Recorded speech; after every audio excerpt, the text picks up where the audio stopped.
Hi, everyone, and welcome to the Wicked Bee of the West YouTube channel. My name is Dr. Stephanie Diana Eubank. I teach business administration over at Stan State, and I'm the sole proprietor of Wicked Bee of the West Consulting and Business. So, today I want to talk about an interesting concept, highlighting again the fact that I have worked in the mortgage underwriting and compliance arena within the banking and financial sector for well over 20 years, along with my teaching, my doctoral research, especially because this has given me the ability to work remotely for well over 13 years now. And I want to talk about something that often gets missed in remote work conversations. And that's how remote work is actually strengthening the economy, especially the real estate sector. Remote work isn't just an employee perk anymore, it's a structural economic shift. And one of the clearest places we can see this impact is in the housing markets across the country.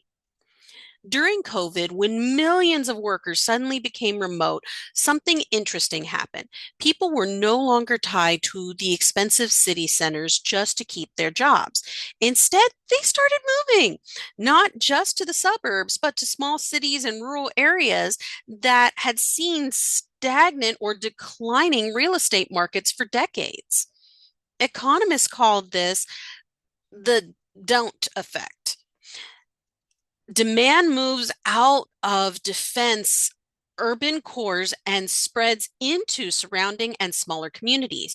And for many of those areas, this was the first time in years that home sales picked up and prices stabilized. That movement didn't stop at housing. When people move, infrastructure follows. Broadband expansion, road upgrades, utilities, schools, and mixed use developments all increased as remote workers settled into new regions. Remote work didn't drain cities, it redistributed growth more evenly across the economy. A great example of this is here in the Central Valley. Remote work also changed what kind of housing people could afford. Before the pandemic, a lot of workers were priced out of homeownership, entirely or limited to tiny condos in major cities. Remote work opened the door for single family homes in more affordable areas, real homes where families could build equity instead of just paying rent. And the benefits go beyond real estate. Remote work gives people the freedom to live closer to family, reduce childcare and commuting costs, and choose communities that actually fit their lives. That translates into real financial stability and a healthier workforce. Research now shows that remote work and hybrid work aren't going away. They've stabilized well above pre-pandemic levels, which means these changes in housing and regional growth are likely permanent.